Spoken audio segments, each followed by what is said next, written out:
Welcome to Health Club with Julia. I'm your host, health coach, and registered dietitian, Julia Campagna. I'm on a mission to bridge the gap between looking your best and living your life to the fullest.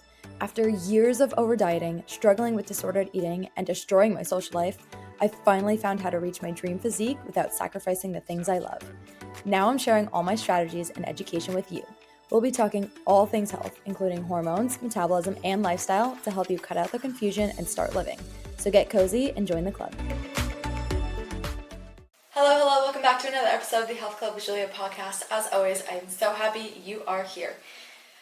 Ooh, this one, I feel like might hit with the girlies because how many of us, raise your hand, not that I can see you, but raise your hand out there if you have experienced acne post-birth control.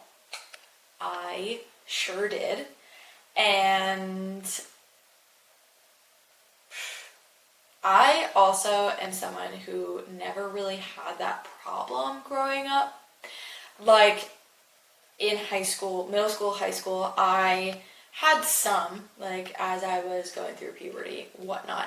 I had some acne, but it was never like a big issue for me. Luckily, thank goodness, it was not really bad growing up for me at all. I was blessed with that. Thank goodness.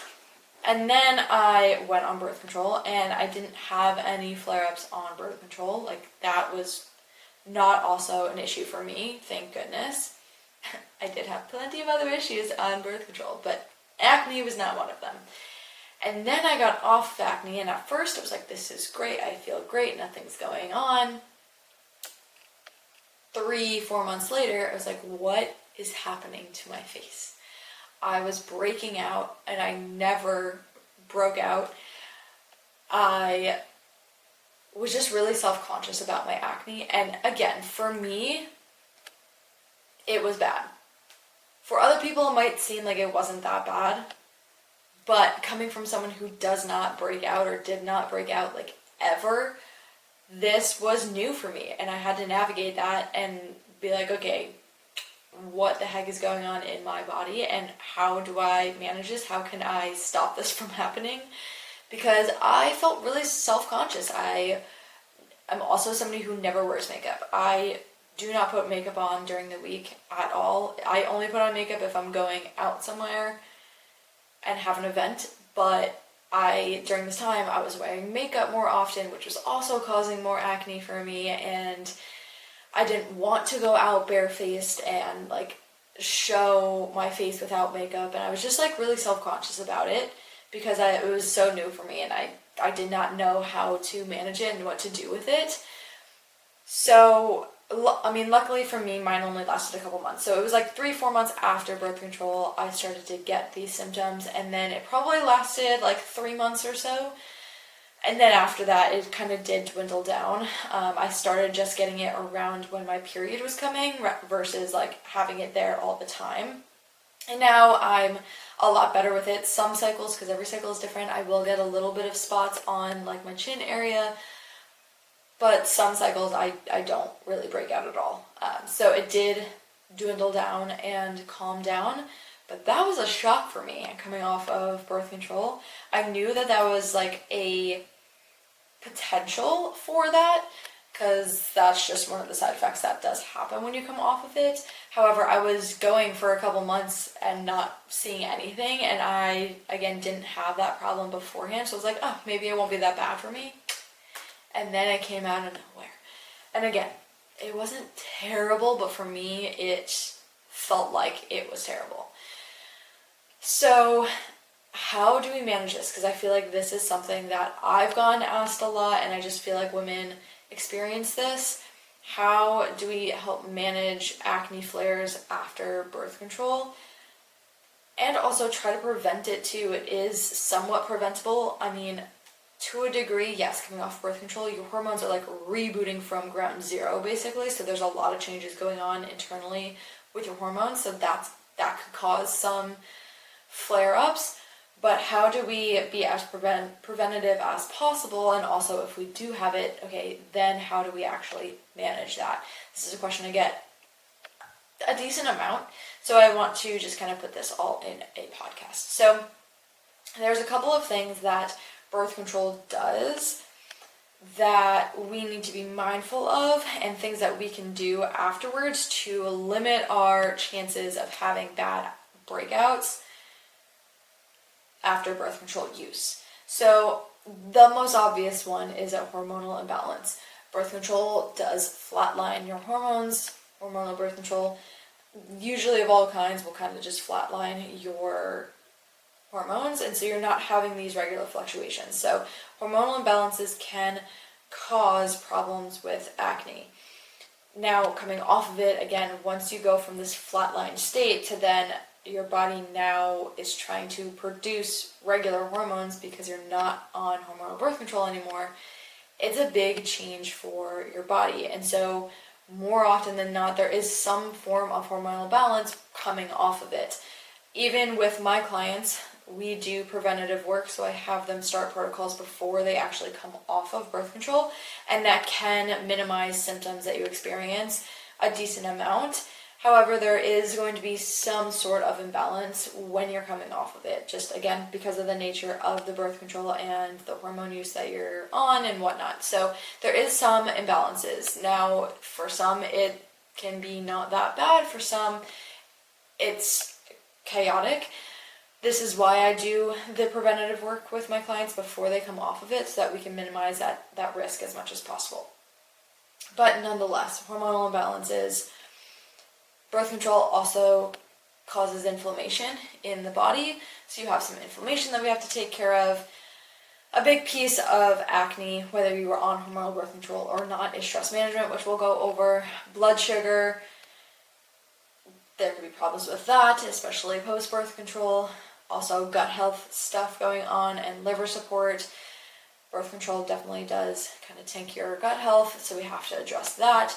Coming off of it, also nutrients. Your body is deficient of nutrients because of birth control, so we have to replenish those nutrients and really work through our nutrition to help support our body post-birth control. But all of these things can be factors and causes of the acne flare-up that you had coming off of it. So birth control can cause issues with all of these areas, and that in turn can cause acne flare-ups to happen. So these are all the areas that I want to go over and kind of explain what's going on with each of these, and then how can we actually improve them.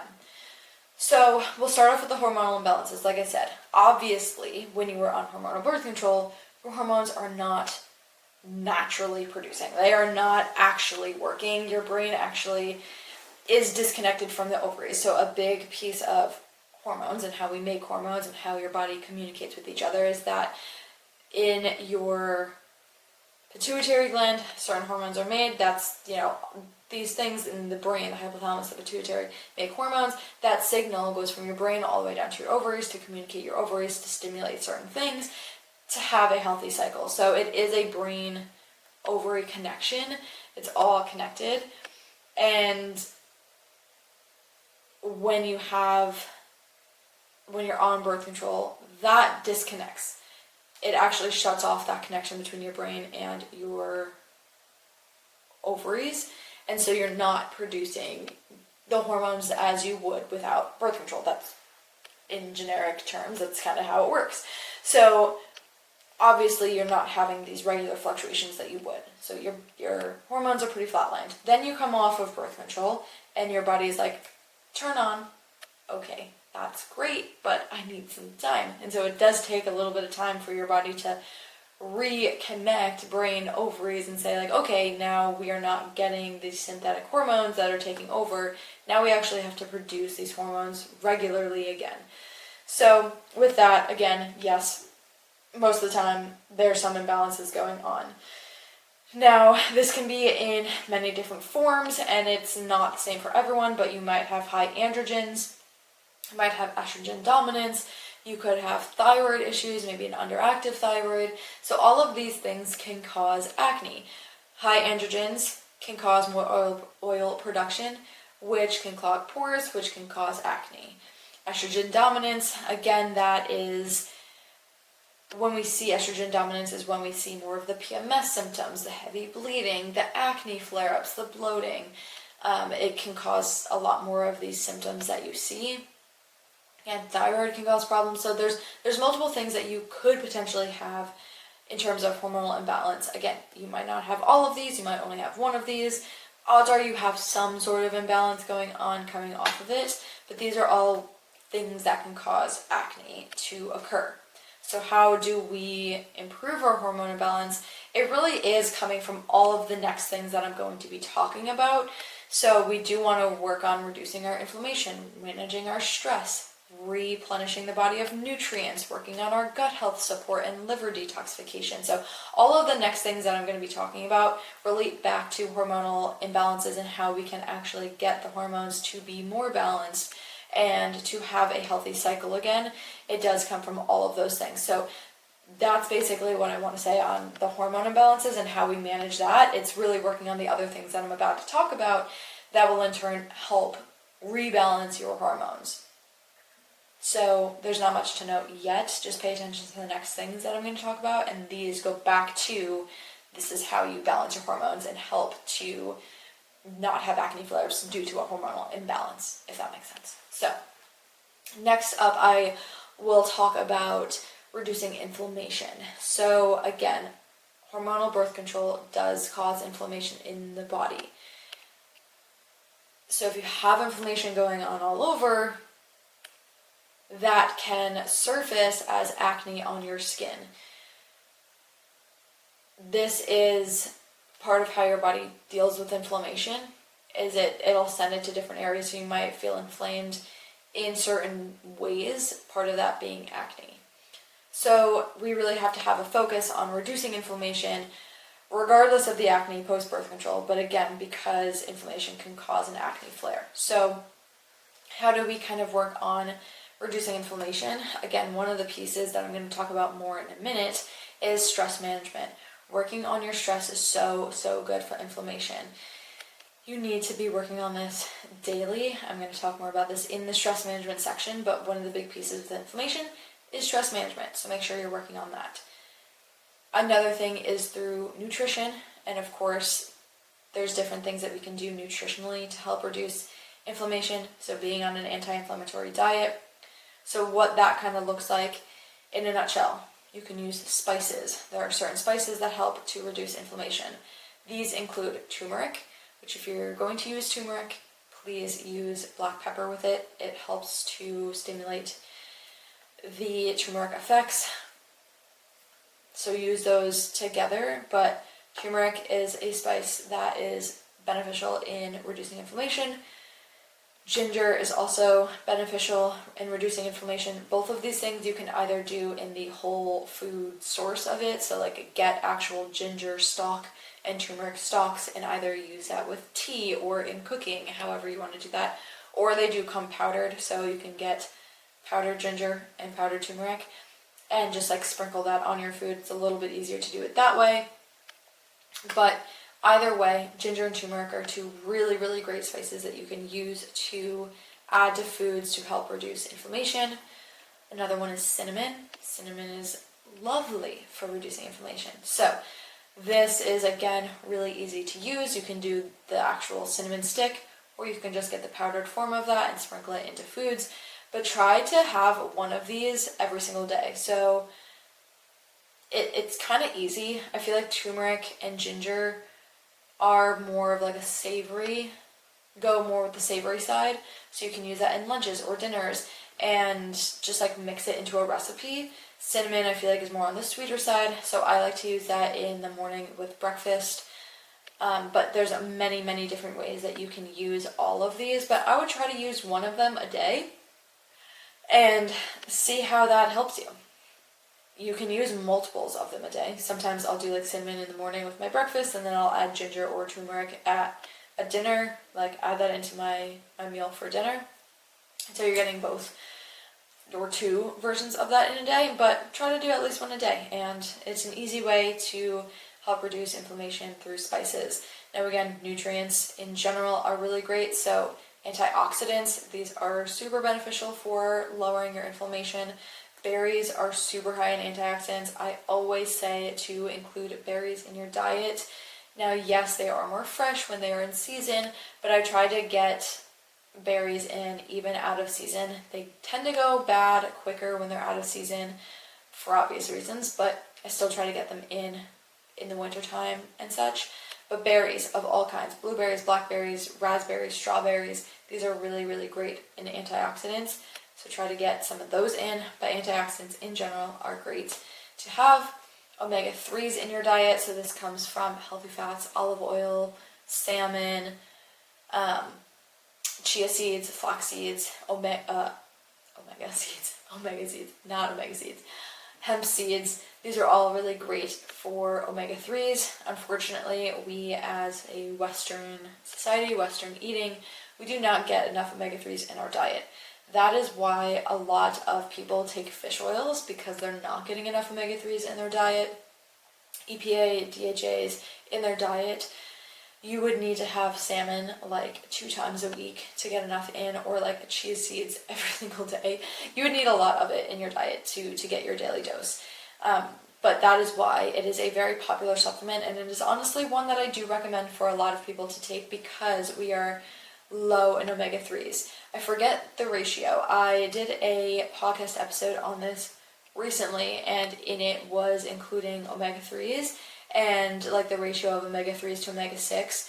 We want our omega-3s to be more than our omega-6s, but as society now in like our Western diet, we are way off of that ratio. We have a lot more omega-6s in our diet than omega-3s, and that is inflammatory. Omega-6s are inflammatory, and so obviously if we have more of those in the diet, it's going to cause more inflammation. So we really need to have a big emphasis on omega-3s in the diet. Now, omega-6s do play their role in the diet.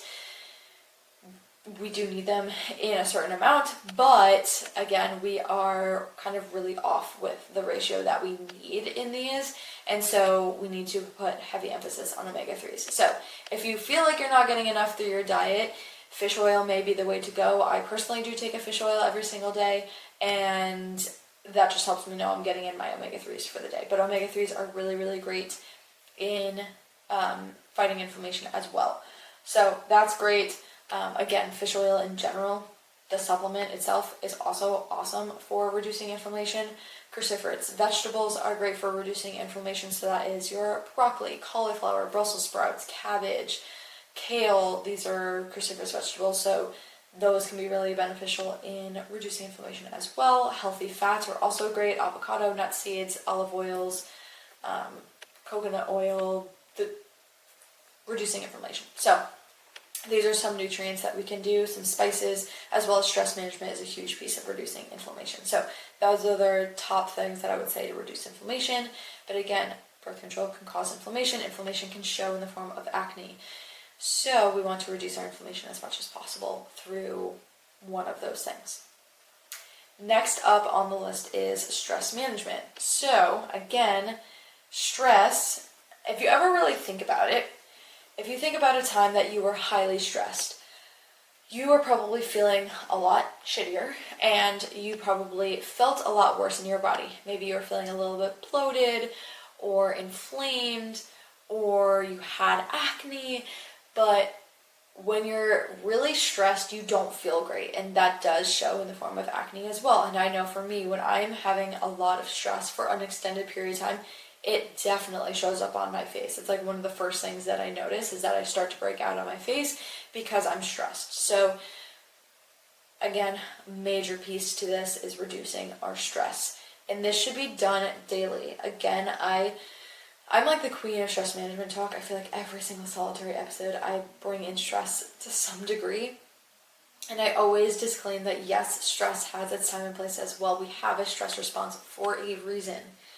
However, in today's society, we are far more stressed than we need to be. So it is important to do some daily work with stress management.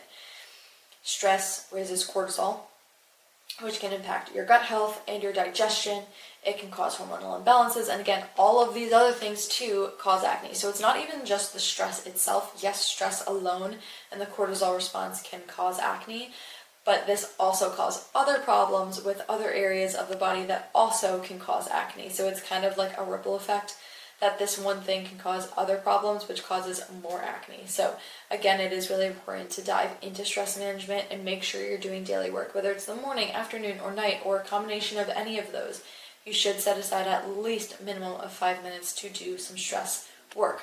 That could be simply breath work. It's my favorite thing to recommend. It's my favorite thing to do because it is highly effective without needing a lot of time and without needing any equipment. So that's the one I always recommend is breath work. So it could be breath work, it could be journaling, it could be going outside in nature, either walking or just sitting in nature, grounding yourself. It could be reading a book, listening to calm music. There are so many different things. Choose one and do it daily, or choose multiples and rotate them throughout the week, but do something every single day to work on your stress management and reduce the cortisol that may have spiked during the day. And especially important during times where you physically notice that you are overwhelmed, you need to be working on stress management. So these are ways that we can manage stress to manage our acne.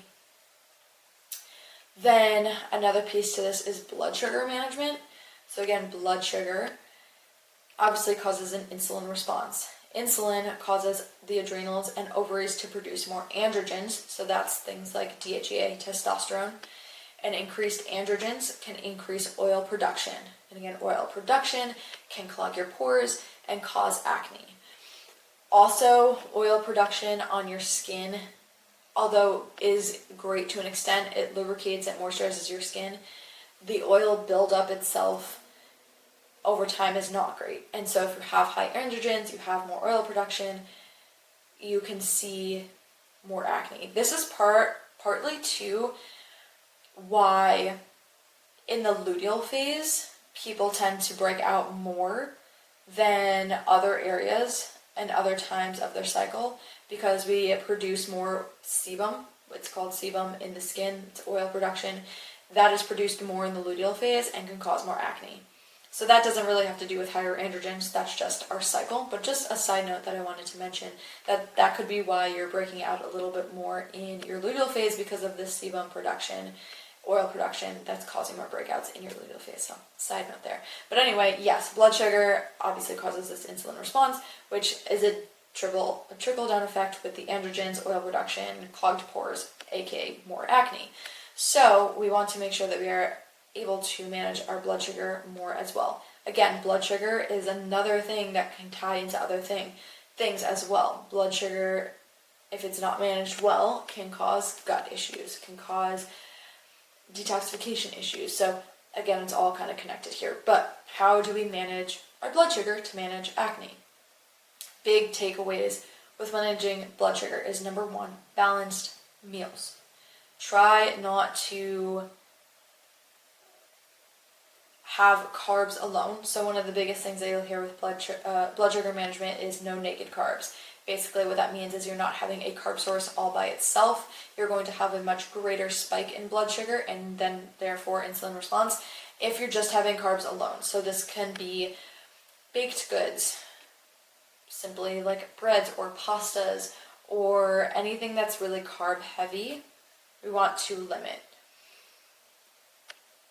And not even really limit, more so just pair with other things. So always pair a carb with a fiber source or a fat source or protein, something else to kind of decrease that spike in blood sugar and keep it more stable. You still will have some sort of blood sugar response just because you are eating carbs, but pairing it with something else can minimize the spike that is happening. So always pair your carbs with something else, healthy fat, fiber, protein, to minimize the blood sugar spike that you get. So that's the first thing, balance your meals, no naked carbs.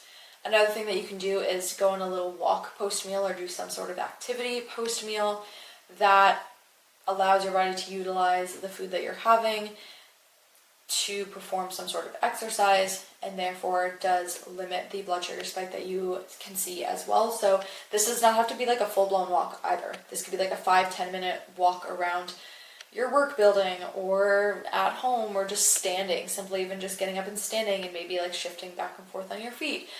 Just trying not to sit down post meals. Now again, sometimes that's unavoidable and that's fine. You don't have to do this. It's just another method that can be used to minimize the blood sugar spike that you have.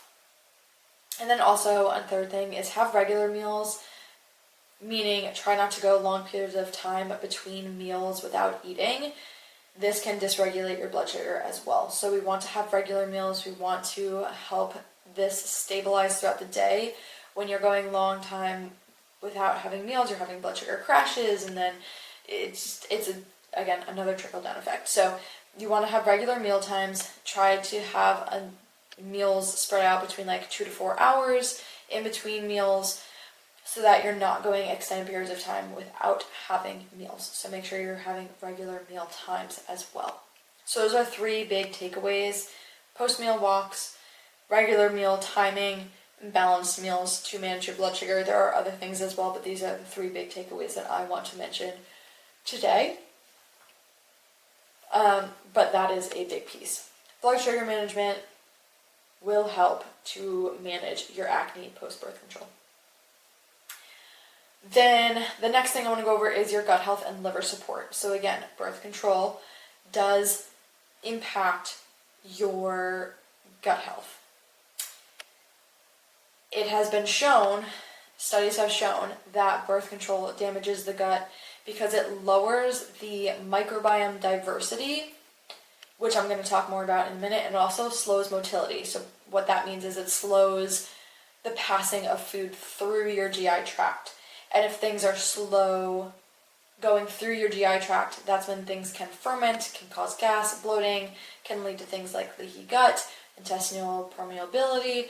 So we don't want to have things moving too slowly throughout the GI tract, and birth control does both. It can cause a decrease in microbiome diversity, and it also can cause slow motility. So that is kind of how birth control can impact your gut health.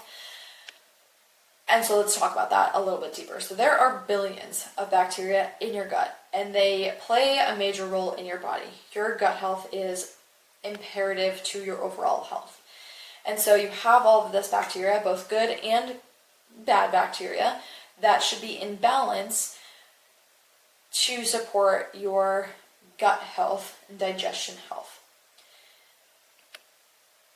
Your gut health influences things like inflammation, your immune function, your detoxification, which I am going to talk about liver support here in a minute, and more. Like, it is responsible for and influences so many different things. So again, this is where everything is connected. If your gut health is off, you have more inflammation.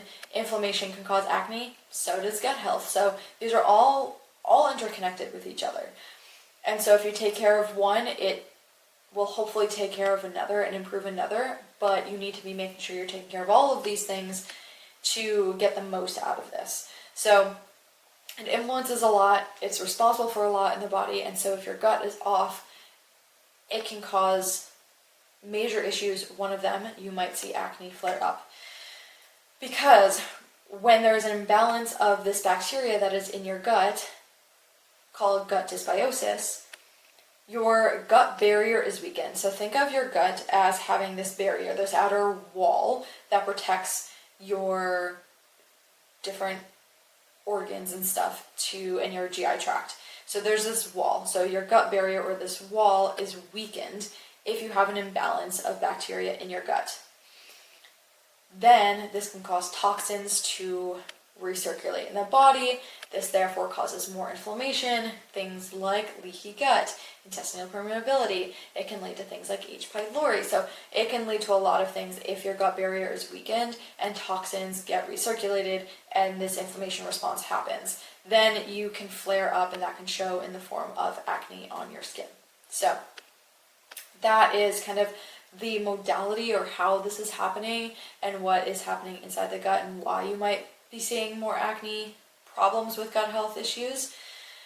So working on the gut is tenfold. There's a lot that goes into this, and there's a lot of different things to be said, and everybody is different, and there's a lot of different gut issues that can happen. So I'm not entirely sure what gut issues you might be experiencing, but some things that we can do. Number one, reducing inflammation. Reducing inflammation all over can help reduce inflammation in the gut. Usually if you have a gut dysbiosis problem, there's some sort of inflammation going on in the body as well, because it's causing an inflammatory response. So we want to make sure that we are reducing inflammation all over to help reduce inflammation in the gut. We also want to be working on stress management. Stress does impact your gut health as well, and the diversity in your gut. So those two things maybe take. Thank you so much for listening to another episode of the Health Club with Julia podcast. If you loved the episode, share the podcast and tag me, and subscribe so you don't miss any further episodes. If you have any questions, feel free to send me a DM. Thanks for being a part of the club. See you next time.